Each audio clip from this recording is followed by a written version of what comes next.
A damp chill lingered in the air as the carriage rattled through the iron gates. Sleek black horses stomped at the moss-carried cobblestones, their breath misting in the fading twilight. Ahead loomed the estate, a grand Victorian manor perched at the crest of a gently sloping hill. Its once gleaming windows had grown dull from a century of neglect, and dark ivy clung relentlessly to its stone walls. The driver halted before the massive oak doors, which were carved with the likeness of angels and gargoyles interwoven in a grotesque tableau. I stepped onto the gravel drive and felt a churning in my stomach, unsure why I had come. The rumor of the place was that it housed not only musty old corridors and lonely parlors, but also a presence, an uncanny spirit, said to stalk the corridors as dusk fell. The villagers had muttered her name, the jealous Mistress, who once governed these halls with a bitter heart. It was said she appeared when the sun dipped below the horizon, wreathed in sorrow and an unearthly rage. I was met by a stooped caretaker named Mr. Emmett, wearing gray trousers that were nearly as dusty as the cobwebs around the eaves. His white hair was neatly combed, though, and he offered a hesitant bow as I approached. The hush of the mist-covered courtyard weighed upon us both. "You received my letter, I trust," said Mr. Emmett. He offered a trembling hand that I took politely. "I promise to show you everything I can, though I warn you, not everyone remains in these halls for long." His voice carried a gentle rasp that betrayed years of inhaling the estate's stale air. Stepping forward, he opened the front doors with a heavy groan of the hinges. The entryway was dimly lit by a single candelabrum set upon a small side table. Immediately, the smell of old wood, aged leather, and something subtler, perhaps regret, filled my nostrils. I ventured into the main hall. A grand staircase curled to the second floor, illuminated by the meager glow of twitching candles. Shadows clung to every corner, seeming to shift in my peripheral vision. Somehow, it felt as if the entire house took breath, preparing to speak. "As you've requested, I'll take you to the library first," Mr. Emmett said, leading me past dusty portraits and chairs that looked as though they might crumble if I dared sit on them. The library, or so the rumors claimed, held documents and diaries that recorded the events when the estate's mistress was alive. If any place held the secret to her eternal unrest, it would be there. The library was a cavernous chamber, lined with heavy oak bookshelves stuffed with volumes of all shapes and sizes. A large fireplace sat at one end, cold and black. Crystal chandeliers sagged from the high ceiling, draped with drifts of spider silk. Mr. Emmett lit 2 more lamps, revealing a study table near the center, and nodded for me to approach a tall, locked cabinet. "She's been seen here the most," the caretaker whispered, "wandering among these shelves where she once spent hours, searching for a means to soothe her tormented heart." I set down my travel bag and retrieved the key that he had mailed. It slipped neatly into the lock of the cabinet. Inside were old ledgers, brittle letters, and dusty diaries stacked in precarious towers. The caretaker, with trembling hands, pulled a leather-bound volume from the highest shelf. Its edges were gilded, but tarnished. "This belonged to Octavia Fletcher," Mr. Emmett said quietly. "She was the last mistress of this home, a spirited woman who turned cruel with jealousy." He swallowed hard, gaze flickering around the library. "Legend says she never left." I opened the diary carefully, scanning the slanted handwriting. Passages described lavish galas, dinners, and illusions of grandeur, but as I turned the pages, a breath of malice and heartbreak oozed from her words. She wrote of a husband she adored, a sense of disquiet that gnawed at her each time he smiled at another woman, and a growing obsession. The final entries devolved into near lunacy, painting pictures of unseen watchers and accusing shadows. In the last entry, a single line was scrawled over and over until the pen had gouged the paper. "He must never leave me." The caretaker's candle flickered, momentarily casting a long, twitching shadow on the cavernous walls. A swift current of icy air raced through the library, flipping pages of the diary without a hand touching them. I heard a hushed moan roll across the shelves. Immediately the caretaker bowed his head and motioned to leave. We departed the library at once, the diaries clutched in my arms, the presence of something unseen brushing against my back. My heart hammered as we trekked to the second floor. We turned down a corridor lined with large mirrors, many of them draped in cloth. A mournful hush hung there, yet the air crackled, as if suffused with unseen energy. Each mirror's covering seemed to flutter on its own, though there was no breeze.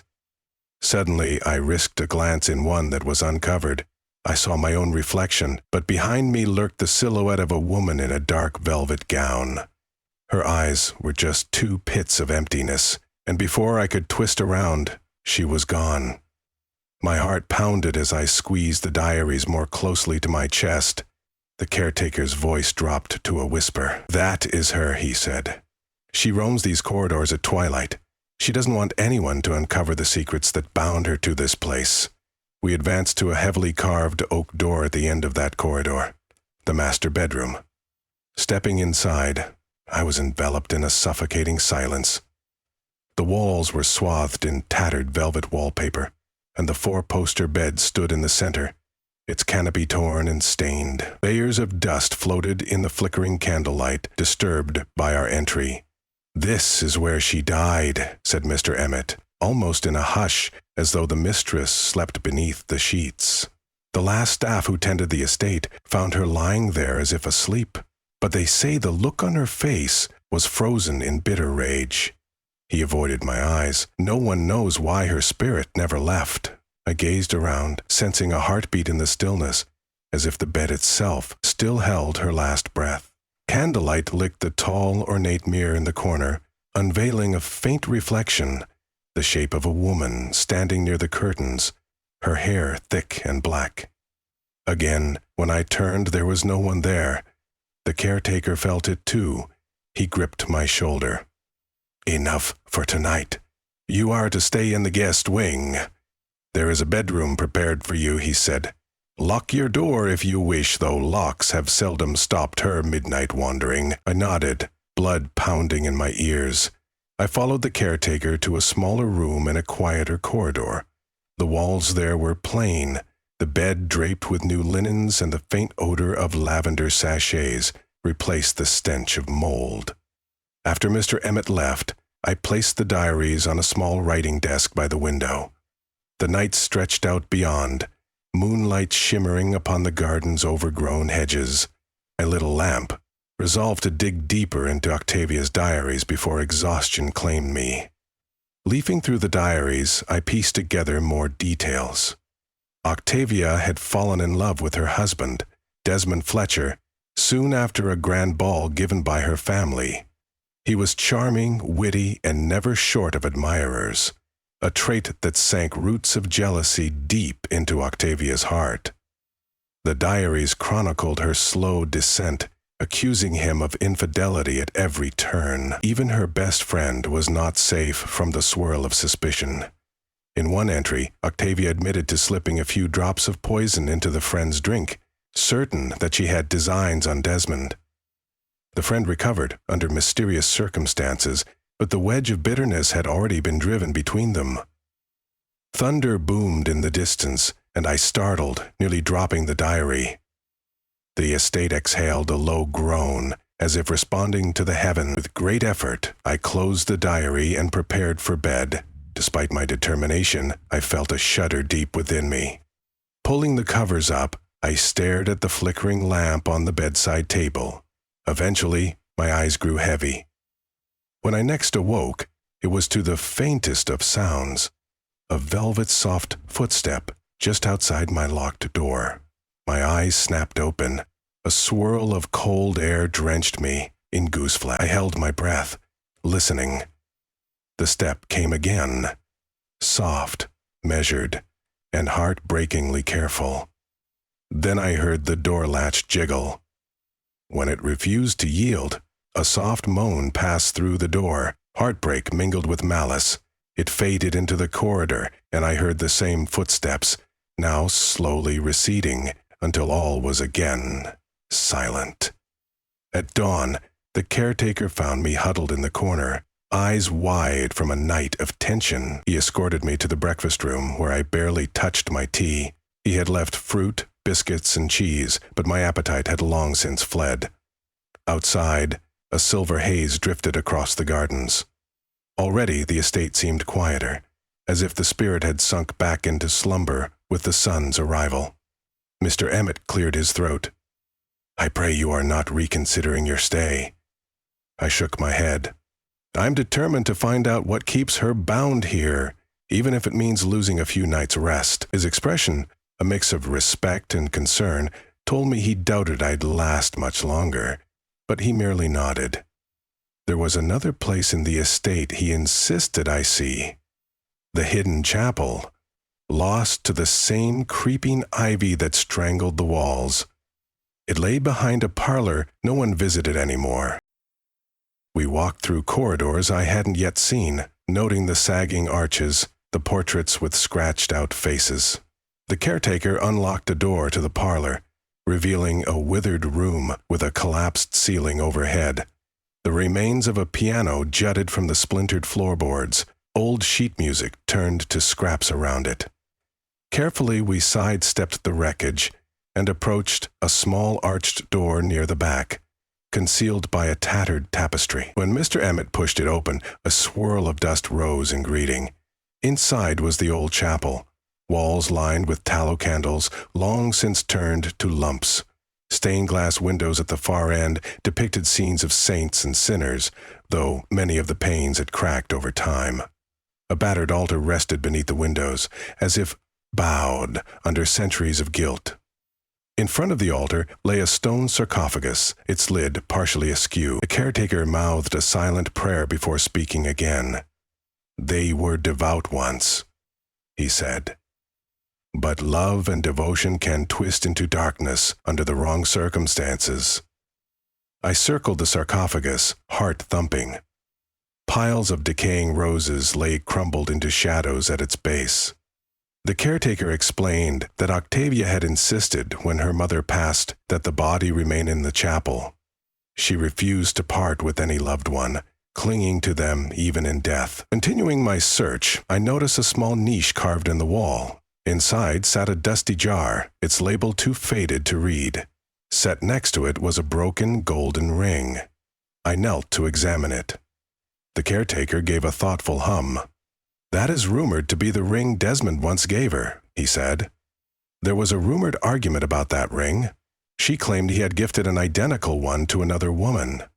Whether that part is truth or rumor, I cannot say. Yet holding the tarnished ring, I felt a weird pang of sorrow. If he had indeed betrayed her, no wonder she had lost her mind. If the suspicion was false, perhaps her madness had conjured illusions that devoured her reason until she died. Either way, the aura of heartbreak was desperate and thick in this chapel. That evening I resolved to conduct a small ritual in the chapel, to address her spirit and either gain her trust or put her to rest. With the caretaker's help, I gathered candles from around the estate. We placed them along the altar, where the dying rays of the sun stained the stone a blood-tinged red. As twilight fell, the caretaker left me there.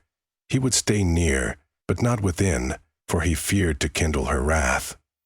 Alone, I knelt on the cold stones of the chapel's floor, pressing my hand against the ring, which I had laid upon the altar. "Octavia Fletcher," I intoned, voice trembling more than I'd intended. "You have wandered these halls for too long. Hear me. I wish to help you." Silence at first. Then a slow creak. The stained glass rattled in its frame as a frigid wind rushed in from nowhere. The flames on the candles shot tall, wavering in a silent dance. And then I felt her presence behind me. The hair on my neck rose and my breath hitched. "You come seeking answers?" a whisper echoed, though the voice was more breath than sound. "You shall not break the bond that ties me here." I turned. Candlelight revealed a figure in black velvet at the edge of the shadows. Her face was half hidden by a bridal veil trimmed in dark lace. Even so, her eyes, wide and hollow, seemed to hold centuries of sorrow. For a heartbeat, neither of us moved, and a strange sympathy churned in my stomach. She was not merely a vengeful phantom. She was heartbreak given shape, fraying at the seams of eternity. "I seek only to help," I said again, rising slowly from my kneeling posture. "What locked you in this place can be undone if you desire peace." Suddenly the creature let out a cry that tore through me like sharpened nails on glass. The candle shuddered as though battered by a gale. My own fear knotted in my chest, but there was no running from this. If I did, I would only strengthen her hold on the estate with the power of my terror. She drifted closer. Under the veil I glimpsed a face twisted in grief. A white shimmer traced her gaunt cheeks, and dark hollows replaced her eyes. "I cannot leave," she sobbed. "He must remain with me." Trying not to cower, I extended a trembling hand, palm up. "I've read your diaries," I admitted. "I have felt your heartbreak, your suspicion, your devastation. But I beg you, if Desmond was guilty, he has long since met his fate. If he was innocent, you have tortured yourself with illusions. Please end this." Her eyes flickered with turmoil. The wind about us slackened, and for a moment I believed that reason might reach her. Yet the sorrow in her was so deep that it had grown into rage. She could not let go so easily. Her form flickered as if with internal lightning, something dark and potent that fueled her intangible presence. The chapel's windows rattled again, and dust fell from the rafters. Then she vanished. The sudden stillness was like a snapped string. My heart hammered as I looked around. The caretaker, drawn by my frightened cry, rushed in. I coughed, stepping back from the now quiet shadows. "I felt her agony," I said, voice shaking. "She is desperate for something that she cannot have, a resolution she never found." He helped me leave the chapel. Though I could not see her, I felt the spirit trailing behind, watching and waiting. My next step was to discover exactly what had transpired between her and Desmond. Perhaps somewhere in the diaries or letters lay the key. A confession, a final note that would prove or disprove her suspicions. All night I pored through the diaries under lamplight. Eventually, somewhere in the middle of a letter, I uncovered a clue. A crumpled letter from her friend Anna pointed to a break in Octavia's accusations. Anna swore Desmond's fidelity. In fact, she wrote that Desmond was set to surprise Octavia with a second ring, one that matched hers, to demonstrate his unending devotion. He planned on offering it at a celebratory feast. The final lines reveal that Octavia's jealousy led her to confront him prematurely, hurling accusations with such vehemence that he fled the estate. She had, in effect, driven him away with her own fear. Her heartbreak was self-inflicted. A wave of pity washed over me. If only she had believed in Desmond's love, none of this heartbreak would have taken root. If she had ever learned the truth, would she have found peace? I staggered to the window, gazing into the starless night. I needed something that could prove to her, even now, that Desmond had remained true until the end. Then I remembered the ring in the chapel. That must be the second ring, broken as a result of her final outburst. If I could present it to her, show her the letter, she might finally let go of her so-called betrayal and accept the truth. I wrapped the ring and letter together in a length of black lace I found in the estate's sewing room. As I did so, my breath fogged, the temperature plummeted, and a presence crowded behind me, silent but crackling with tension. I turned slowly. She stood there, the phantom mistress, her eyes glinting with exhaustion. Her shape trembled in the gloom as though on the precipice of disappearing altogether. "Octavia," I breathed. "Please, let me show you something." Again, her mouth contorted in a silent sob, and she reached out a translucent hand. Trembling, with the letter glimmering faintly in the lamplight, I held it up. "This is what he meant to give you," I whispered. "Your friend Anna wrote the truth. Desmond never betrayed you. He told her so." Softly, I unwrapped the broken ring and held it out. "He tried to prove his love, but your fear sent him away." She stiffened. Her stare locked on the ring. A single tear traced down her cheek before fading to mist. Slowly, she raised her sorrowful gaze to mine. I could feel her heartbreak and anguish that had churned for decades, fueling her restless haunting. Slowly, her hand raised toward the ring, though she could not truly grasp it. A hiss of wind rustled my hair, and then she released a wail of despair. Walls reverberated with an ancient moan, the floor trembling beneath my feet. The ring rattled in my palm, and then candle flames from the hallway poured in, flickering bright. As if a hidden door had opened, she stumbled back, a surreal trembling figure, heartbreak blossoming into acceptance. In the faintest whisper I heard, "Desmond, forgive me." In that moment the caretaker, who had come to stand behind me, gripped my shoulder in awe. The spirit's shape wavered even more violently, torn between this plane and the next. An eerie glow encircled her. I braced myself, heart pounding. Suddenly the figure's face softened, losing its contorted malice. Her eyes widened, filled with luminous tears. Then she drew in a last trembling breath, leaned her head back, and the glow around her flared brilliantly. Before either of us could speak, she vanished into the darkness, leaving only a ripple in the musty air. Silence filled the corridor. We stood in mute disbelief, broken only by the caretaker's ragged sigh. My limbs shook like leaves in a storm, and my mind felt unsteady, as if I had just witnessed something beyond my comprehension. Gathering myself, I tucked the ring and letter into my pocket for safekeeping.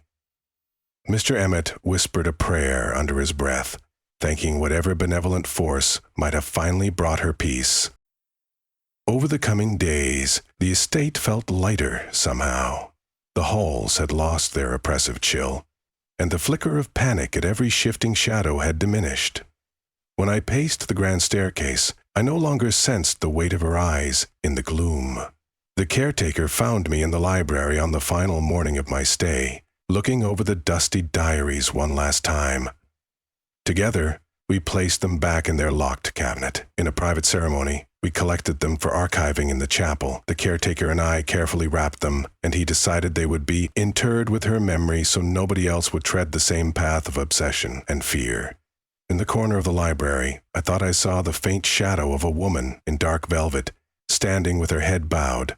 But as soon as I blinked, she was gone, replaced only by a patch of sunlight streaming in from a high, dusty window. Rather than dread, I felt a poignant warmth, as if the estate itself were breathing thanks.